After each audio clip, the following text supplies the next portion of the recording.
Hey everyone, this is Dave. Welcome back to my channel, Scent Memories. This is a very special review because we're talking about an exclusive from my favorite house. So if you want to know more about it, don't go away.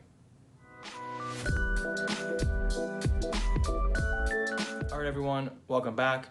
As always, before we begin the review, if you haven't already, just quickly, if you could subscribe to my channel by hitting that subscribe button down below and the bell. That way when I do upload new videos, you'll be notified right away and you won't miss any content.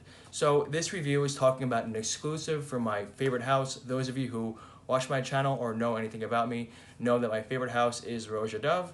This fragrance, this particular exclusive fragrance, is an exclusive to Roja Dove, and it was created for Hotel La Oscar in London. It's a very specifically special and very unique hotel in London. It's very famous, and this was designed and crafted to be an homage to Hotel La Oscar. And of course, this fragrance is Roja Dove's La Oscar pour Homme. So let me just talk about the presentation quickly. Again, apologies for the reflection, but La Oscar is written on the front of the plaque here, of course, Roja Dove, with the Parfum pour Homme on the bottom there. This does come in some of these similar caps you might see in like Oligarch, so Roja's Oligarch comes in a very similar presentation. It comes in a standard Roja Dove bottle. I don't have the presentation with me. The actual box is somewhere else. I couldn't find it, so my apologies. Now, Roja Dove's La Oscar doesn't get enough talk in the community. It really isn't one that a lot of people have gotten their nose on or really talk about in terms of the repertoire and portfolio of Roja Dove. This kind of falls by the wayside. Now, La Oscar is one that I discovered late in my Roja Dove collection journey. I got it just last year, and I was very hesitant because I haven't smelled it before. It was a complete blind buy, and it was one of those things where there wasn't any talk about it. There wasn't anyone really kind of giving any feedback on how it smells, and it was a blind buy. So when I got it, actually, to be honest with you, I didn't love it at first. In fact, it ranked pretty low on the list of fragrances in Roja Dove that I really liked or loved, and this one was pretty much one of the bottom tier ones. As I wore this one more and more, I started liking it more and more. It really gives off a sensational, phenomenal, woody, spicy profile. Now this one was launched in 2018. It is a woody, spicy fragrance. So let's just kind of get into the overall profile and what we get with this one. As always, because when we spray, then we can really smell what we get.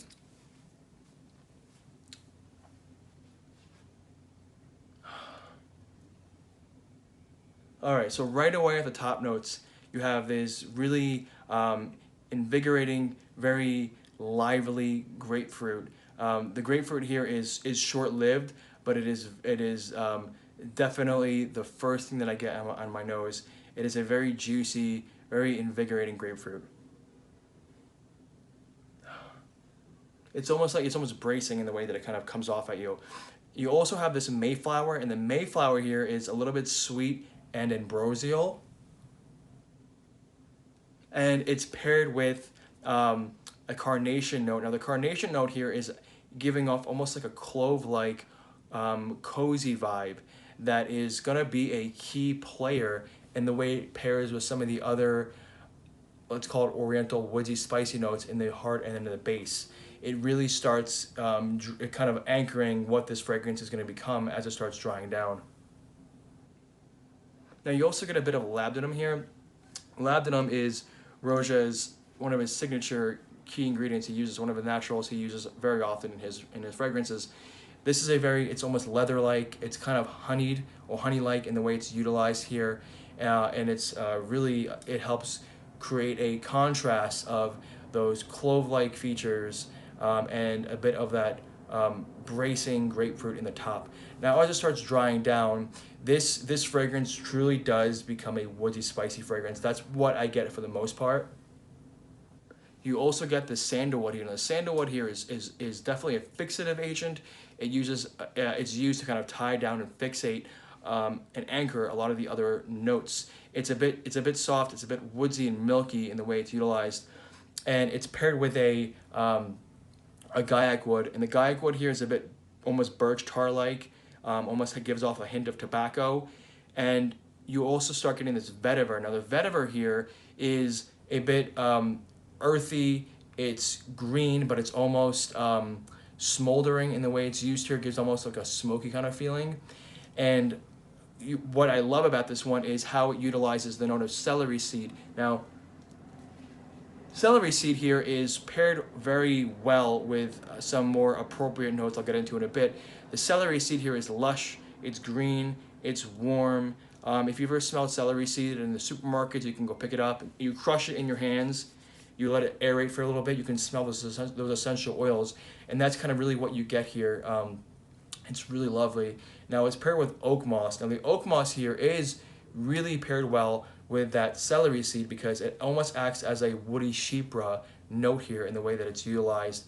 It has almost this inky feeling, and it's paired really well with that celery seed and nutmeg. Now the nutmeg here is sort of savory. It's sort of savory and it's a bit forest-like in the way that it's utilized, but it's really well done with that carnation and that celery seed, the oak moss, and the nutmeg. They all pair really well to create almost like a spice bouquet paired with woodsy notes. Now, the woodsy notes definitely come from also the black pepper and pink pepper. The way they're utilized here is almost piquant and poignant. They're just very aromatic in the way that they're drying down from the heart to the base. And you also have a note of cedar. Now the cedar here is dry. It's not a very big earthy cedar, but it's dry and it's almost giving off an evergreen kind of feel, which I really like because it adds another layer of complexity and sort of dimension that you would get with an earthy, woodsy, spicy fragrance profile, and that's what I would expect to be utilized here.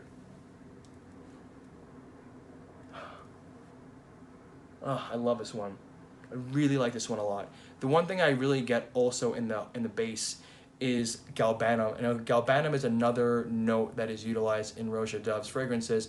Here it's bitter green, and you need that bitter green note here to kind of balance out and marry some of those other not darker but more prominent woodsy notes from the Gaiac wood, from the oak moss, from the pink and black pepper. You really need that to kind of help balance out and create a more well-rounded composition.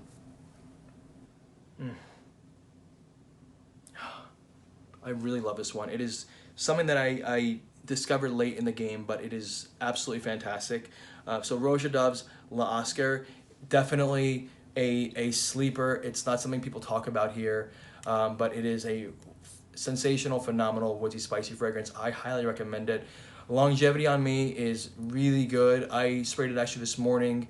I took a shower I took another shower about 8 hours later, and it's still on my skin. I can still smell it from the initial sprays. It really projects really, really well for the first 2 hours, maybe 2.5, and then it becomes a little bit close to the skin. It definitely starts becoming a bit of a skin scent, but it still definitely has great longevity. This one, I think, because of its overall spicy, woodsy profile, it can be worn dressed down. It can be worn in a casual t-shirt or a nice button down, but absolutely can be worn to a more, let's say, luxurious, sophisticated event at a wedding or a nice party or a nice dinner out with friends. It can absolutely be worn in those occasions. Leans unisex. People might think this leans masculine. I think anyone can rock this. Again, rock whatever you want because it's your fragrance. Wear what you want when you want. I wear this one in the summertime. I wore this one in mid 70s, low 80-degree weather. I've also worn this in the cold weather, so it can be worn either time of those seasons, either cold or hot. I would actually prefer this to be worn in the colder weather because of its nature. I think it would really blossom in that cold weather, but again, wear when you want to. And as far as age range, I don't really subscribe to the age range. I think you should wear what you want when you want.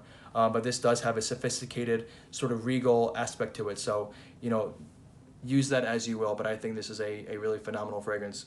So that is my review of Roja Dove's La Oscar. Let me know down below in the comments, have you smelled this one? Did you like it? Did you love it? Did you hate it? Did you kind of just go, it's okay? And what are the other fragrances from Roja Dove you would like me to review that I haven't already? I would be really curious to know from you as my subscribers, what would you like me to review next? So that is it all for my review of Roja Oscar. I really appreciate you all sticking around and watching. As always, stay safe and take care of each other. Bye, everyone.